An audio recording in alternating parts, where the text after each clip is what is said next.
Hello guys, this is another OptiNews, and I'm very excited to briefly show you two of the major things I'm working right now.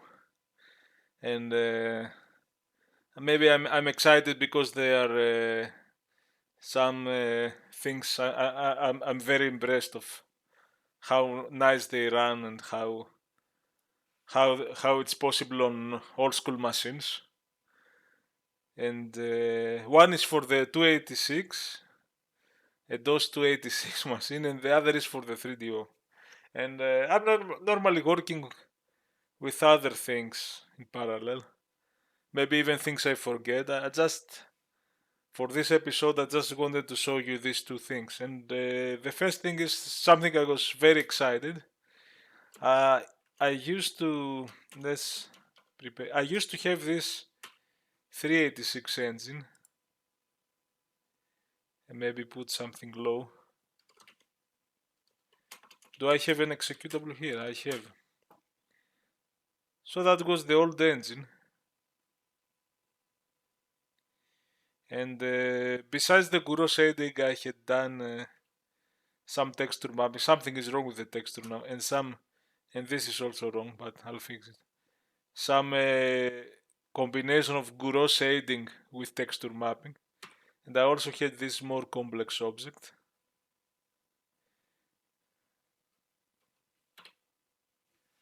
But my goal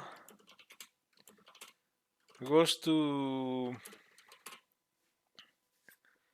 somehow port this, at least the gouraud shading, on a 286. Okay, because my dream was I wanted to see gouraud shading in a 286 computer. Because as far as I remember, the best demos I remember on 286 they have flat shading. Maybe there is an early demo that has some kind of pseudo texture mapping. Or maybe this run only on a 386 S6, like Unreal. The early Unreal demo at the end had some horrible texture mapping. But I haven't even seen a gouraud cube on the 286. Okay, and maybe I'll put this 286, even though there is something wrong with the cycle, just to see that it works. And this is the gouraud cube that works. And I have a button to put it closer. But do you look the diagonals? The diagonals have some precision issues, unfortunately, which I'm still working, and I have worked more of these issues. And the reason is, of course, on a 286 to port it, it was a bit of a nightmare because suddenly you don't have. I mean, you can use long ints for 32-bit numbers, but if you want to keep it faster, you might have to stick to the word size of the processor, which is 16-bit. And but I have used long int 32 bits in certain places, but not everywhere. And even then, I had so many overflows, it was a pain to even make it not crash and display properly.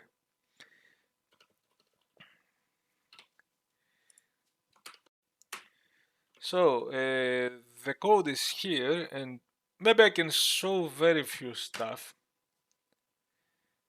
Maybe this one, and maybe...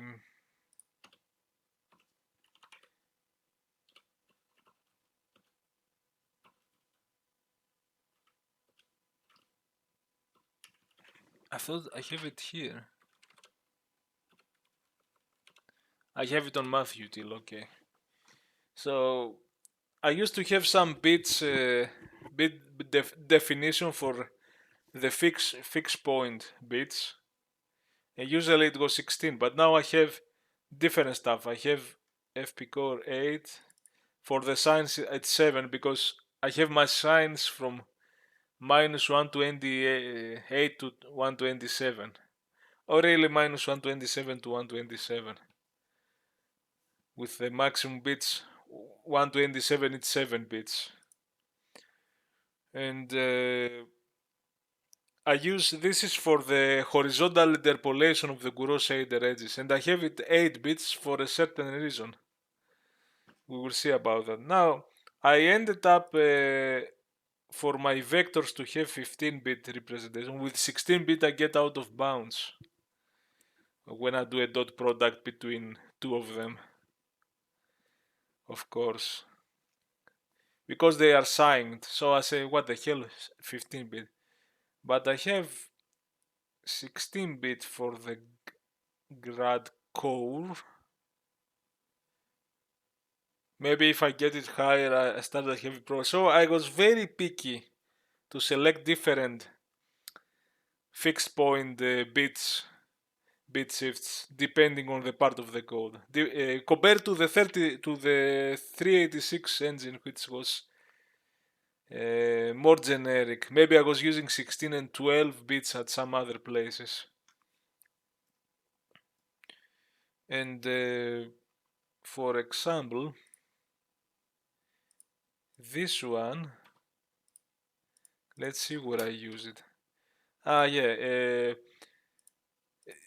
I needed that because of how much these expressions were and how many things it multiplied together, and I was getting overflows. I couldn't work it out, and this is a code I found to calculate triangle gradients. Previously, I would calculate the interpolation gradient from left side to right side on an edge, but I quickly realized, and it's also more optimized and simplifies other parts of the code, that I don't need to do that. I need to calculate the gradients for a triangular one. There are some issues because there are some, it's not precise, and some pixel on the right you might go out of bounds. There is some more work to be done with this method, but that's why I use the higher bits here, so that I don't get bad results with low precision. Because you have to calculate this every triangle. I see, I use int32 here, which I think on my type def,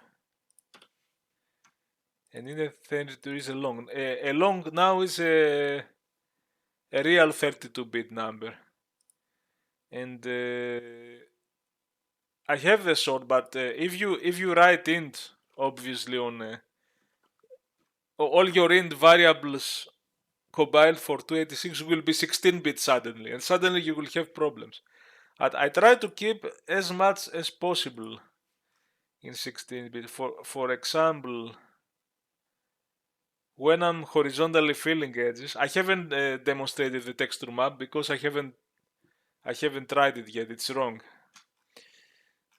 But the gouraud edges, I use int. I don't use int32 because I try at least on the horizontal rasterization to have it as optimal as possible, and since it works and I don't need to extend to 32-bit, it's fine. I'm just doing the 32-bit work at some other places only. I think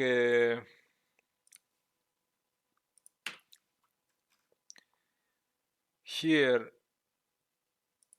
I'm still working with integers here, and my sign tables now are 16-bit, but they are from minus 127 to 127, and somehow with so many moles it fits, because I have fixed moles. And there was another place.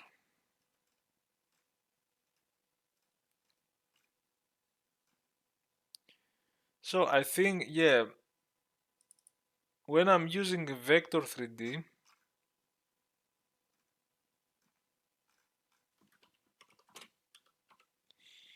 you have to go to the math util.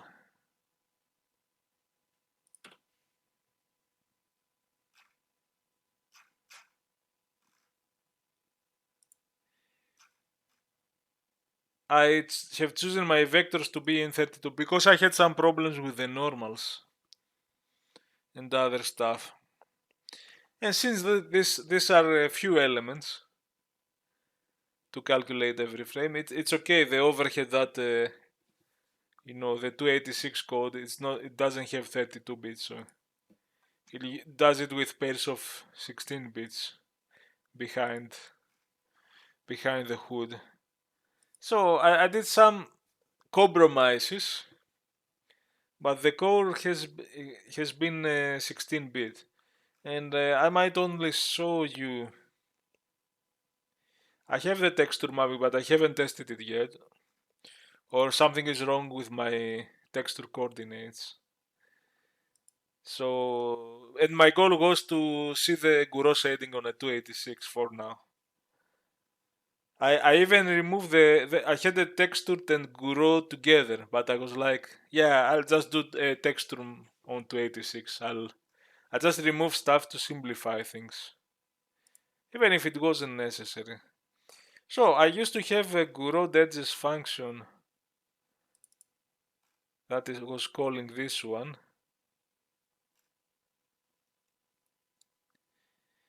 And for every scan line.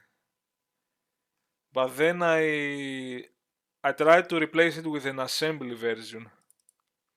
And I got some improvement in speed, like from 30 frames per second in a certain cube size to 50 frames per second. It was a good one. And it's not the I haven't finished with optimizing because I have some ideas with unrolling the code and some other things that will make it better. But still,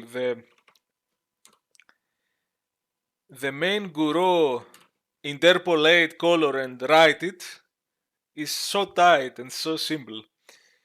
Because I have chosen a fixed point 8 and because my start color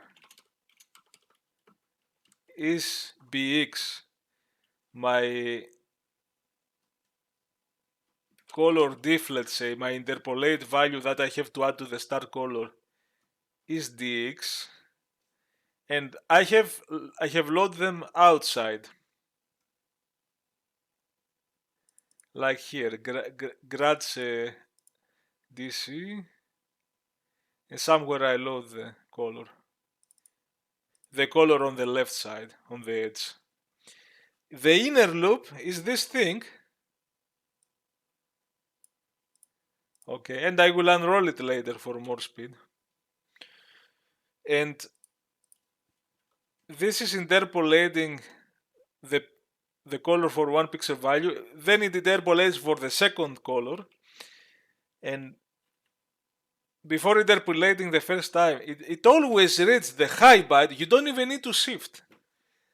You move the high byte of BX on AL, you move the high byte after the second interpolation of BX on AH, you interpolate again, and now you have the combo AX, the 16-bit 2 pixels at 1, and all this tight thing of 5 commands where 4 lines of assembly are pretty tight, and the other is writing to the video RAM.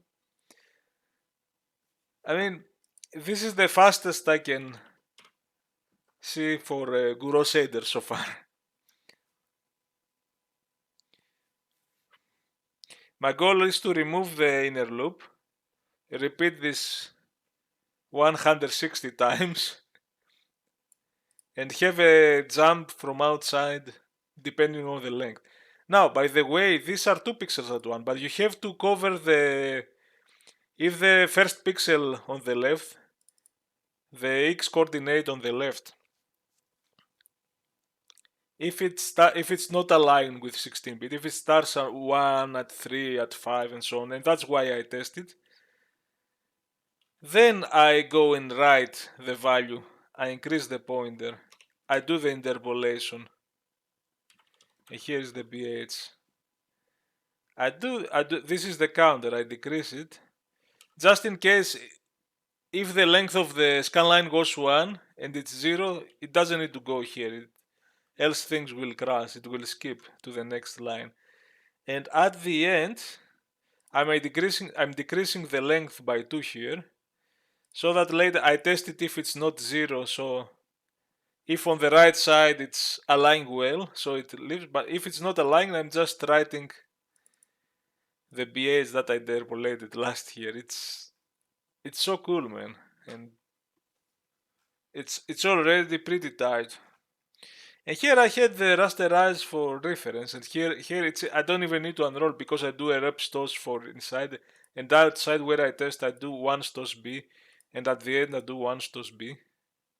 And that was a nice trick. I was doing it less effectively. I was reading Mike Labra's article by Luckily, where he was also writing a rasterizer for flat. And here the length you shift it right by 1 to find the number of gores instead of by. But that will miss the information if there is if this shift if there is an overflow with the shift because the length is not 16-bit aligned. But since this if there is an overflow it stayed on the carry, you can later add the 6. That could be either 0, that could be 0 always after the rep store. The 6 will be 0, but you add the carry, and if there is a pixel left, it will become 1. You test it here. If it's 0, just skip here, else do a stos B. Okay, I don't know if a move ESDI, if that would be faster or that, but okay. It's just the pixels on the edges, which are very few. And normally for that's for reference only.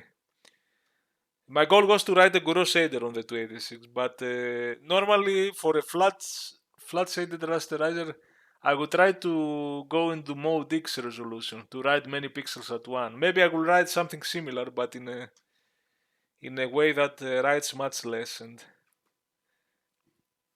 switches the banks in the mode X to write 4 pixels at once or fewer at the edges. You wouldn't even need to do the test because you would switch the banks to write 3 pixel or 2 pixel or 1. Also you have to be careful to not make many switches with the mode X. Anyway, that's what I'm saying. This is not the fastest, and it wasn't much faster than the gouraud shading. It was like 20% faster. The gouraud shading, because it was so tight, the texture mapping will be slower. I will need to interpolate 2 values, get a pointer to the texture. It's going to be a bit more tough. And that's it. We are going to see it on a real 286 now. Or actually 2 machines. One fast and one slow. So here is the test in the Beefy 286. I'm setting up some things in the BIOS because they are not even the hard drive. The weight stays to 0 for maximum performance and some other option. I think those gave me the best performance. This is a 286 at 20 MHz, but you still have to reduce the weight states for the maximum. And since my battery was off, I have to do this every time.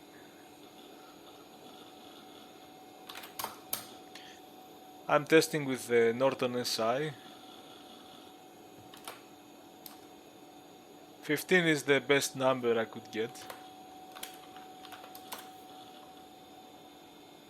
And now we're gonna try the thing. The smallest gouraud, oh my god, it's over 70 frames on this machine. Now I made the mistake to put the flat shaded because now the digits are triple digits, and when I switch it back, I don't erase the last digits, so we can't properly see the frame rate. I mean, you can see it, it's 30, you can ignore the third digit. And now I switch to the flat shaded again. The flat shaded is for reference. Normally I would do some mode X implementation later. It's just for reference to the gouraud.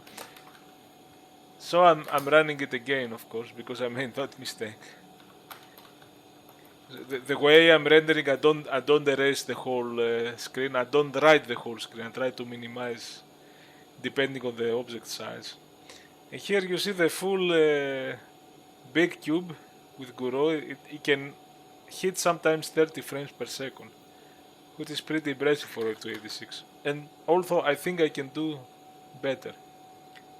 So in the middle sized you get 40 to 50.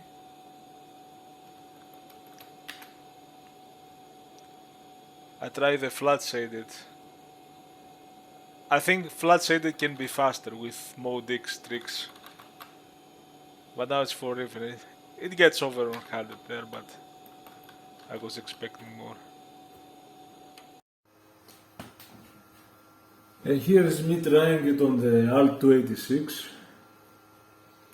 which is, it's a bit slower. I think it's 16 megahertz, but especially the graphics card is very slow. And it even says RAM axis is set to 48-bit. Video bandwidth is set to fast. Let's see. I think. Let's see. I don't remember what I have here. Where are the? Fine. Let's see that. 16 megahertz. It's 12.3. My 286 at 20 was 15, and it's 12.3. So it's not bad. It's good. It's and see the IBM 80 at 8 megahertz is 4.4. It's like 3 times slower. And the reason it goes at 9, but there were some switches on the back of the laptop to reduce the memory weight states to 0 from 1, and that got it from 9 to 12.3. Now if you put this laptop has an ISA slot. If you put a good graphics card there, it gets much better, but then you need that slot for a sound blaster or graphics ultrasound. And anyway, I had to copy it from the floppy, which I hope will go. This laptop, it pains me. It doesn't recognize the hard drive unless you try many times or wait for half an hour. I don't know. And previously I was taking a video from its laptop screen and it was horrible. But now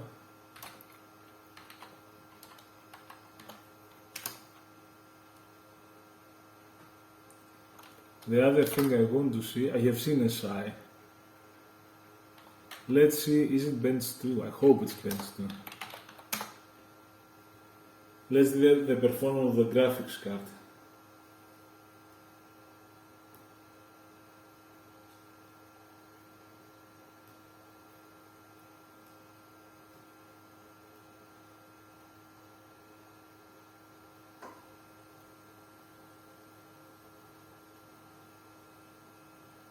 Yeah, it takes some time.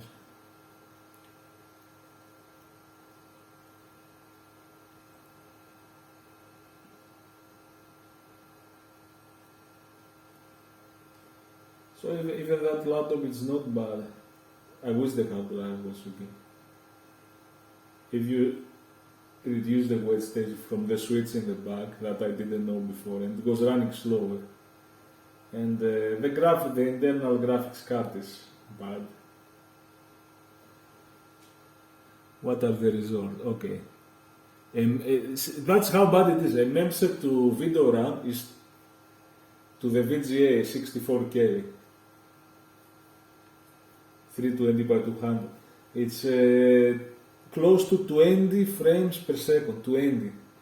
If you were to clear the screen with a single color, at best you get 20 frames per second.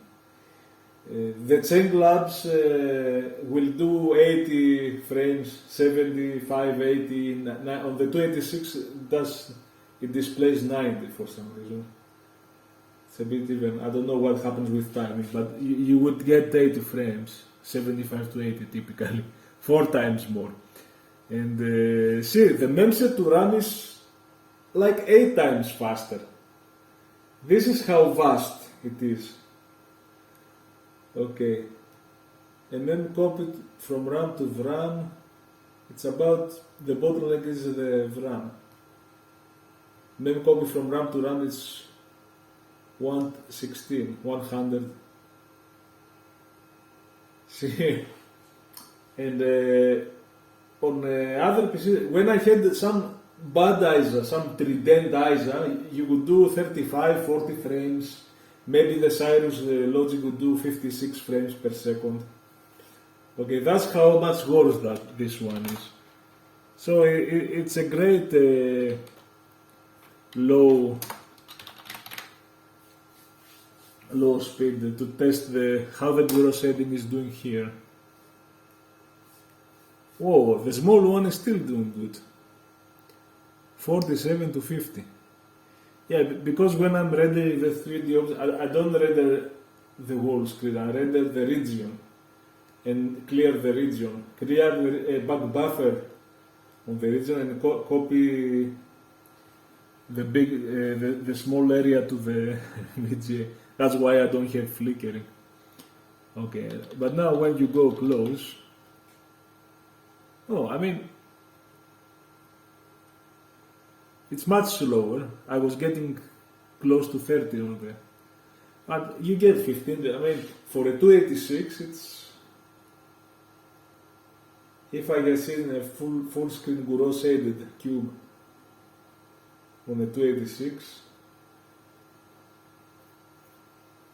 But see, you see the diagonal is bad. Now, let's try the flat shaded. Now this is the flat shaded routine. It's kinda faster, but... And this was just a test, because I could do that with some mode X tricks. I could rewrite it with mode X, but the flat is there just for reference. It was the gouraud shaded that I wanted to optimize, and there are still things to optimize, it's not finished. And let's move it fast. Oh, 60, it's variable of course, depending on the size. And let's put that one. That one on the medium side.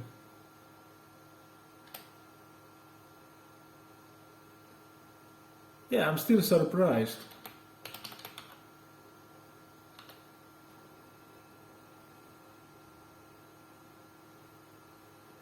Even for the lower end.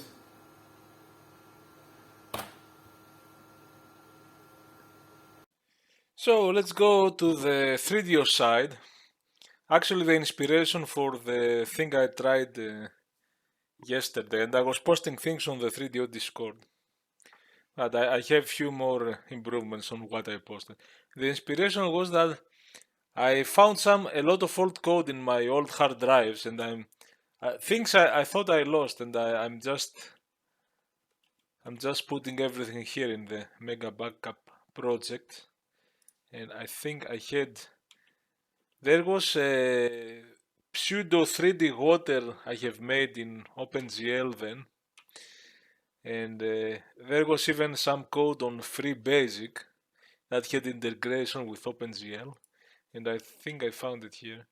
That was something I did on the PC long time ago, 2004-5, and that's running in FreeBasic, and because it's the GPU who is doing it, but the water ripples are happening on the CPU with a 2D water ripple effect. That was the original one. Let's see if I can rotate, maybe zoom. That was the basis for the effect I tried to replicate on the 3DO. Of course, this one is pretty detailed. This is on the PC. It's not the 3DO example. And this is a pretty basic gouraud shading. Not even texture. Doesn't look good. The wireframe looks better. So I was looking at that and I was like, can I do that on the 3DO? Of course, the yesterday's example was that I posted was that one. This is much smaller, of course, it's slower. The water effect is 32 by 32. On the PC it goes 128 by 128. And I repeat the same texture in every quote here. And that was what I did yesterday, but I have improved it since then. And there's more to improve. And maybe I can improve the speed too at some point. Meanwhile, by trying to do it yesterday, I did this kind of weird thing. Outside of mistake, I did this kind of monstrosity, which is like some. I mean, forget that part on the right side. It's the other side.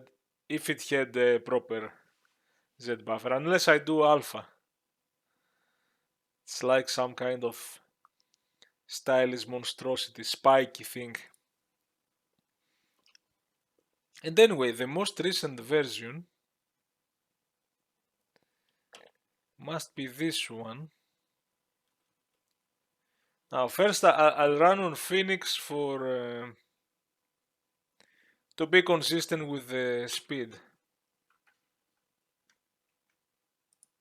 Because if I run on 4DO, I usually have it overclock. No cells are, but I will run it later on the real 3DO too. And I have improved it since then and tried some other stuff.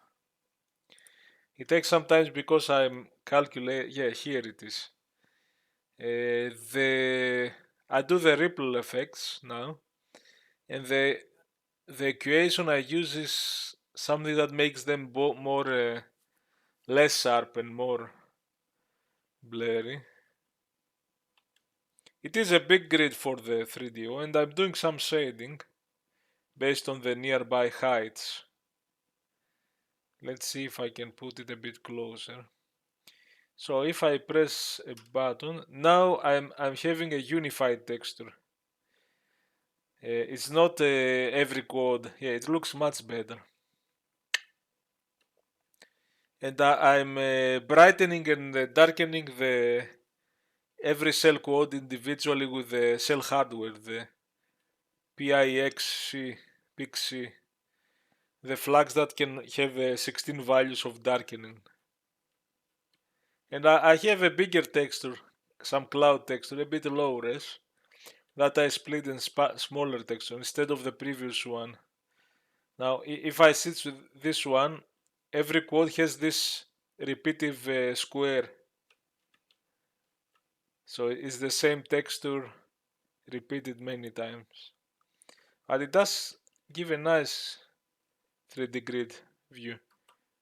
This one is... I wish we had gouraud shading on the 3D. I mean, I have the software render, but it would be very slow with so many polygons. And that's purely a 3D cell-based effect. Now, here's the thing. The water effect, the way these effects work, it doesn't update by time. It updates by the previous frame. So you can give it a DT to make it slower. You just have to slow down to update the water effects once every 2 frames or so, or update, or maybe I could have it that a time elapse, and if there's a time elapse. But I did that when I press. Is it? Yeah. And there are two things that happen here. The water is also smoother. The water curve is smoother because I'm also doing an interpolation between. I calculate this water effect once every 2 frames, but for the nearby frames I get an interpolation between the two heights to make it smoother. So if I put the faster version, see the angles are a bit jankier. But if I put the slower, that also smoothens it though. So the actual water simulation ripple is calculated if I put it like that, less frequently, but it uses nearby values it still updates the height map every frame, and it gives a much more smoother and slower than this version. I'm working on this. When you go close, I have some issues with close enough polygons, but now I'm doing some kind of level, not level. If it's too close, I just don't render. Else, you could see the cell vector would overflow and you will see wrong stuff, or even the cell engine would crash. See, now this is the smoother where the water effect runs. Now the water effect updates more, but it's junkier curves. I like the smoother more, it looks amazing. Especially with that one. It's like a real water thing. Now here is the other fun. Let's position this. Just for fun, I try to also, you can render anything you want here. Like a plasma. But now, for some reason, I will use the smoother version. This one looks better, unlike the water. It's also smoother. So it's like a real plasma on a grid. It's amazing.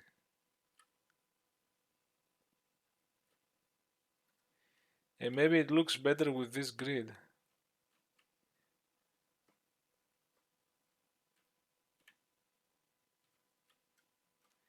Trying to see how to rotate, but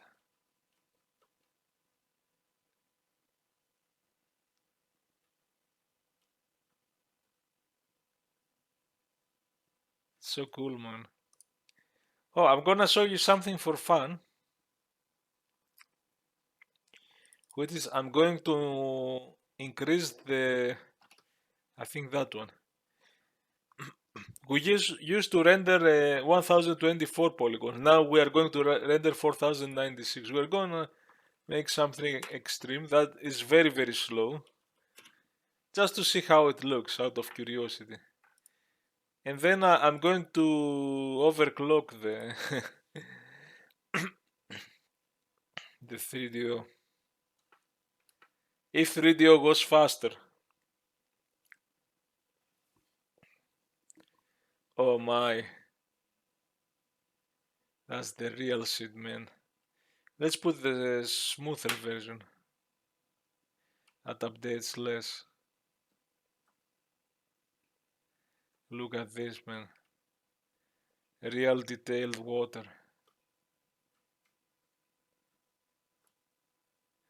Of course, it's pointless on the real 3DO.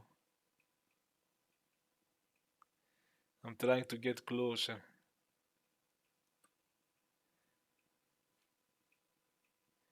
Real water. Real bubbly water.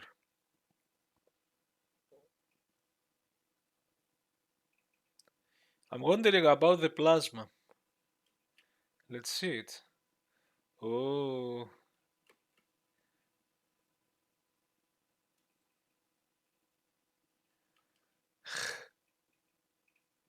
That's pretty detailed.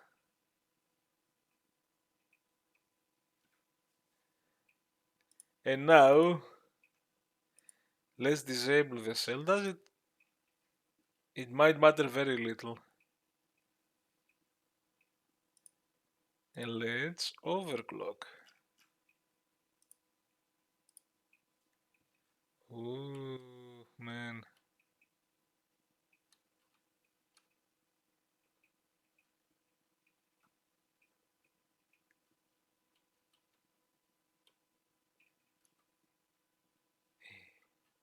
This is still slower for some reason. But I think the frame rate is the same. I think something with the texture. Even if it's low res. Oh my god. I think Phoenix is dying. Interesting.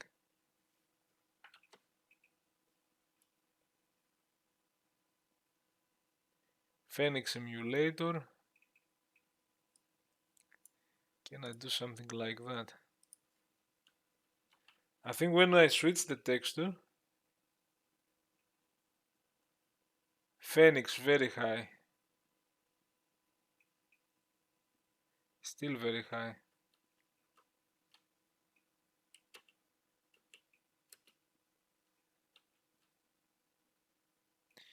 Because this looks smoother.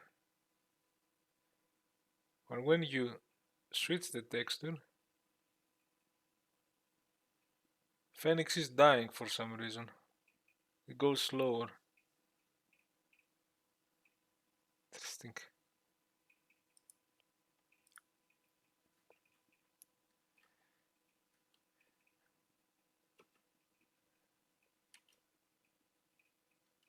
But let's see the water.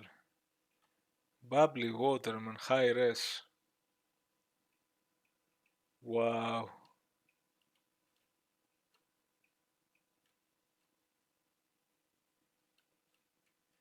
Imagine if the 3DO could do that. This is overclock, huh? Don't forget. And the plasma, very high plasma.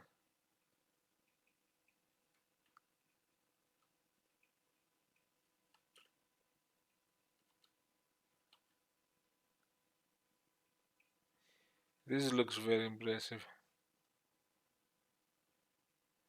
Anyway, so maybe there is not much on the code, so I wanted to say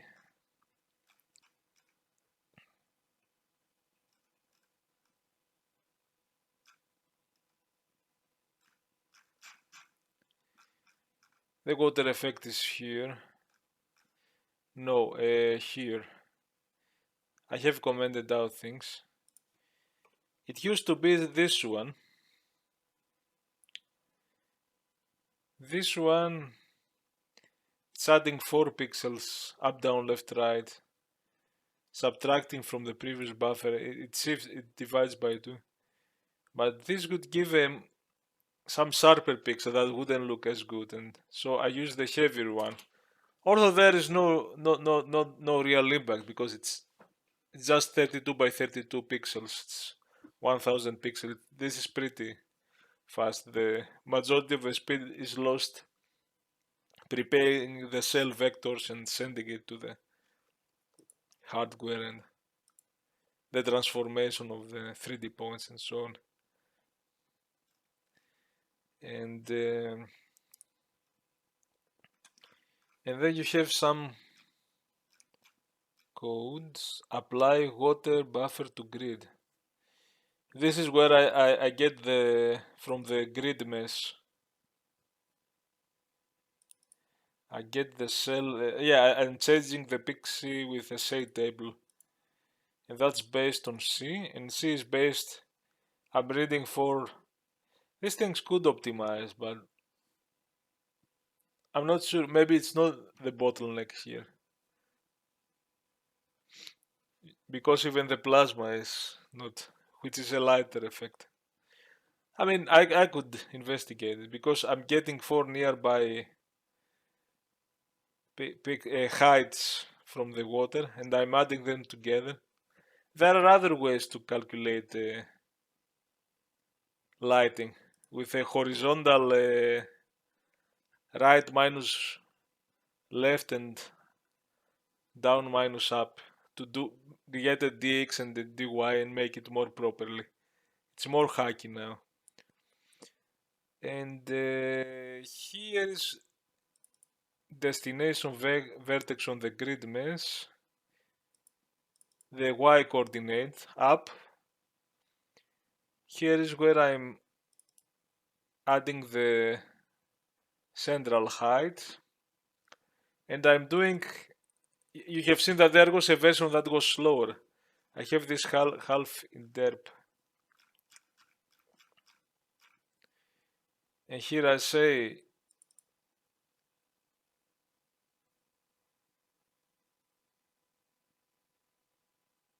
if we are in the half interp, I have this lele that is increased from 0 to 1 to 2, and it's end with 1 like a modulo. So half of the times this will not run. This way this frame updates, but only half of the times I update the water or the plasma if I'm running the other effect. So in this case, if I have updated the water half of the time to slow it down, I still calculate the current height by using what it was before the previous plus the current value divided by 2. So I kind of do a kind of smoothing. So even if I slow down the water, it will still move. It will not move slower.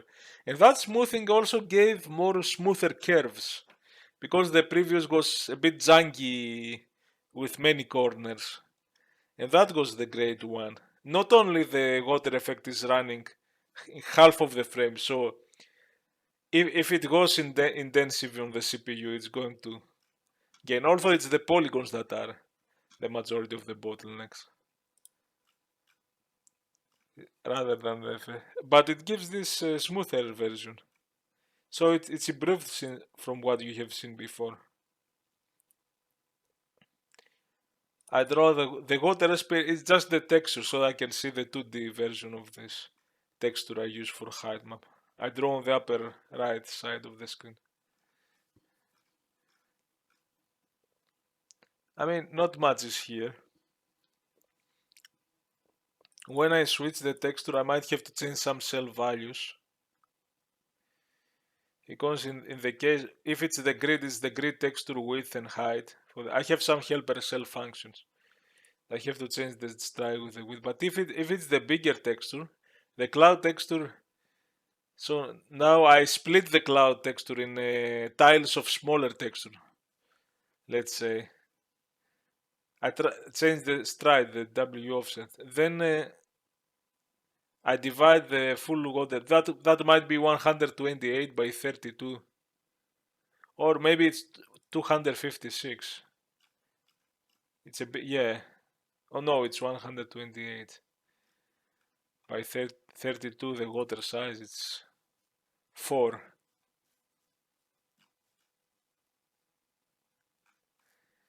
So that in the whole surface I display the big texture as tiles of texture this time. So every time I press something on the input, I have to switch that. And it's mostly that. I don't think I have something else to say. And finally, let's see it on the real 3DO. I'm using OBS to capture, and on my PAL FZ10 3DO. And so here it is. I mean, it's 10, 11, sometimes 13.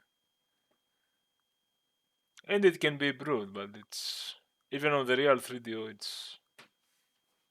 it's impressive to see. Especially now, I will smoothen the water now. I think I'm just looking. Here it's smoothened now, slower and smoother.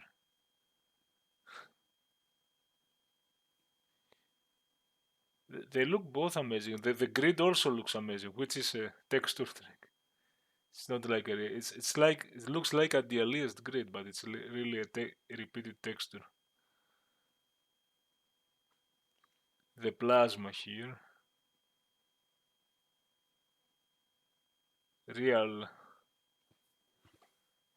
13 FPS. I see.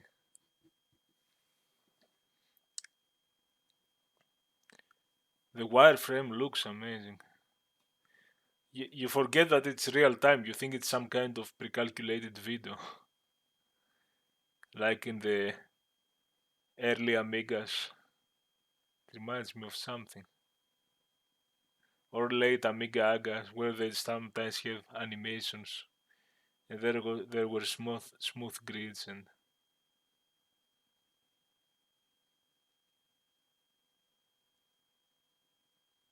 But that also looks cool. So let's see. I'm just moving around. I have some trouble as I was testing on emulator, and I have put so many keys. I have trouble navigating and taking right angles and switching to the effects I want. And I wanted to trigger that issue I have when some polygons go out and you have enabled the super clipping like I have now. Also, I do some kind of clipping on the near, but not perfect. So I still trigger that super clipping bug we're looking also in OpenLara that happens. And the super clipping can give you some performance, but it has issues. Maybe we get it now. It looks so good from some views. You see also there are some black pixels in the back. It's because I'm still not sorting the polygons back to front, so in this side it's some things in the backs are rendered in the wrong order. So there are still things to fix. My god, the wireframe. So smooth. Here, I think it's here. Yeah, now there was a freeze at that point. And I could use this example or others to find that out. If we find it out, we might find it for OpenLara too, to improve a bit the performance. Because SuperClip improves the performance when some polygons are partially out of the frame, but it creates some problems with the real hardware, some random locks and freezes. I mean, you could check for clipping manual. I do it partially, but yeah, and that's it. Some of the polygons will be not entirely out. And anyway, I think that's it. And maybe I should stop with this video. And I'll continue. I have so many plans for this, and I have so many plans for the whole 3D engine.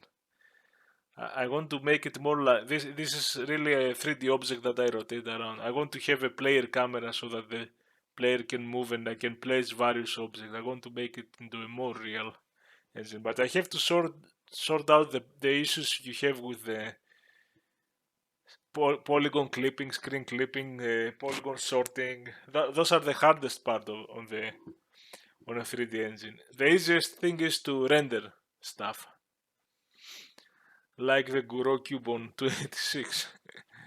But you have issues with screen clipping, then clipping on the visibility cone and things that when they are very close to Z, even if they are not behind you, even they are in front. For example, this is a video.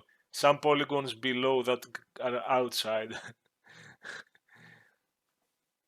They might look okay because they are forward in Z, but the projection might expand their positioning and in ways that produce overflow for the cell vectors, for example. Anyway, see you in the next video. Bye.